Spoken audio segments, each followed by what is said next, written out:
Hi, it's Debbie. It's a Saturday morning here, and people are mowing their lawns, and of course, my wonderful little fur babies are still doing their barking, so I hope they don't interrupt this video too much.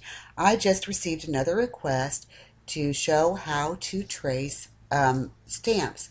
A lot of us have collected over the years many stamps and want to be able to use them with our Silhouette software.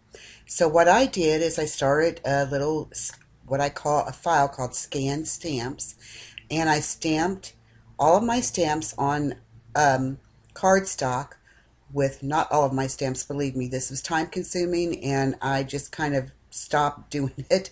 But for those of you that want to take the time to do this, I want to show you how to do it. Okay, you take your stamps and you stamp it with a black ink, and then you scan it through your scanner at a pretty good high resolution. And this one here, I scanned as a ping image, and I wanted to show you how to use this. Now, this is a difficult one because as you can see, all the little pieces that are in here and everything. So I wanted to start with a difficult one to show you that it can be done, but it is also time consuming. However, if you want to use your stamps, this is the way to go about doing it. So let's get started. Okay, I brought in my image here. Little Christmas-mized stamps from Stampin' Up, I believe. And I'm going to go to my trace window, select trace area, and I actually have to do this a couple of times. I'm going to zoom in,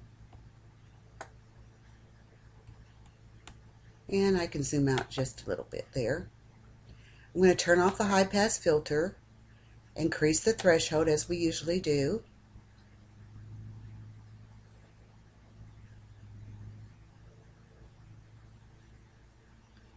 And I'm going to turn on the low pass filter and then have to decrease the threshold because I want smoother lines, because as you could see, some of these lines were open lines and we don't want that to happen when we're doing this.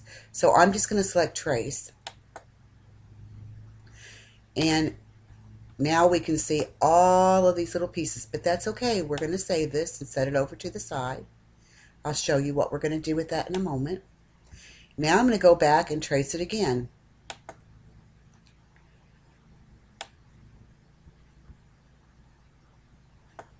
So selected the trace area. I'm turning off my high pass filter. I'm going to increase the threshold till I see those lines.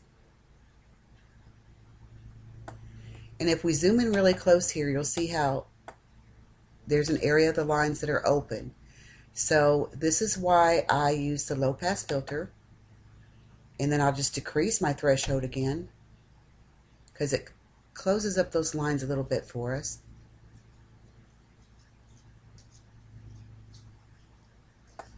I'm going to go back to Fit to Window, and I'm going to select Trace and Detach. Now this sometimes can take a little bit of time to do this, and see how it's spinning. It's taking its time doing this. This is one of those times. But there we go. Okay, now I'm going to remove this and now delete out this little leftover. And as you can see, when I trace that, I traced edge to do the trace and detach. It took off the edges and left us with this here. But we have these inside pieces, and some of us want those cut out as well. This is why I did this first one. Okay, now I'm going to zoom in here to see how this did.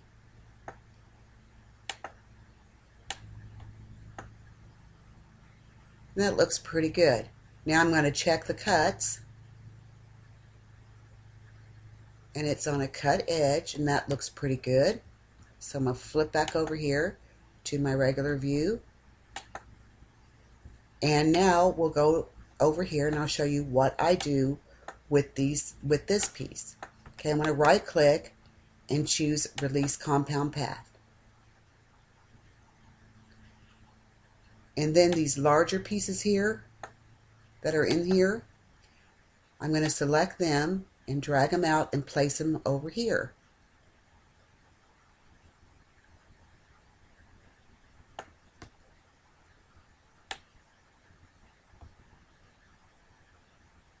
And so you get the idea of what I'm doing. Because I want this area inside to cut out too, I had to make that first one and then bring these in here and set them where they need to be set. I'm going to hop over here, so not to take up a bunch of time, and show you how it looks when I've done all this. So that is what the cut lines will look for this stamped image. And we're going to do one more easy one. Okay, once again, we're going to go over to our trace tool. I'm going to select the image.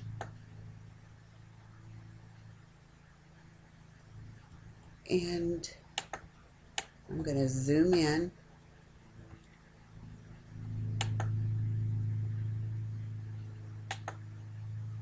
And using the low pass filter just kind of smooths out those lines. So then I'm going to select,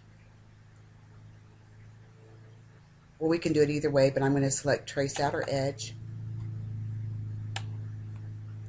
And there we go. We have the outer edge selected.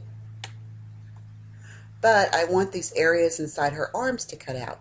So we know that we have to do this twice, or otherwise I'll show you.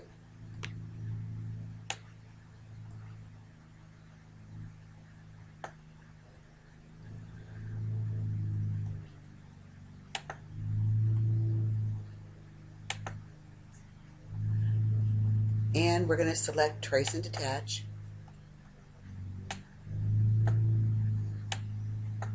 Remove this.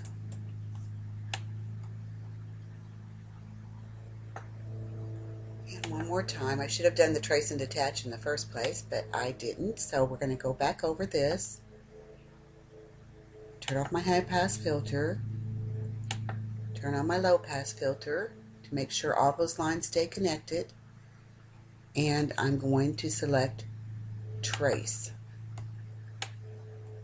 Now, as you can see, it traced all these little inner pieces too, and that's what we need to complete this digital stamp cutout. So I'm going to place these cut lines back over on my digital stamp. I'm going to right click, release the compound path, and just drag these pieces in here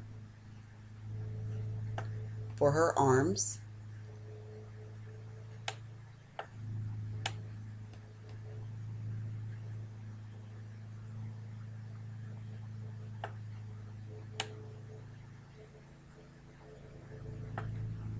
And if fit to window, I can go ahead and delete this out. I can group this. We're going to go take a look at it over at our cut settings here. And there we go. We have a digital stamp all ready to be cut out and colored and filled. Now remember, you have to scan these images in at a pretty good high resolution. And I think I used 300 on these. And stamp them on cardstock with black ink. Scan them. You bring the scans into your studio software, and I scan these as ping images, and then you just go about tracing them in this way.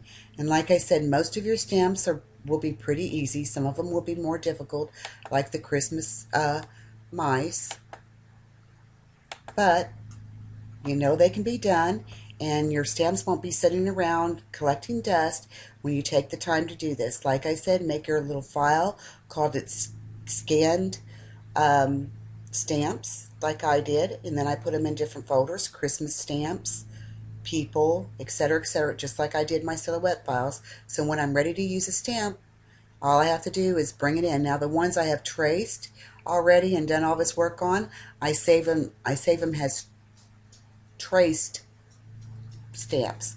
So get those stamps out, dust them off, and get busy. You'll have lots of fun, and knowing that you have all these extra little things around to use for your creative cards and projects will be really cool. Okay, well, you all have a great day. I'll see you at my blog or on the forum. Bye now.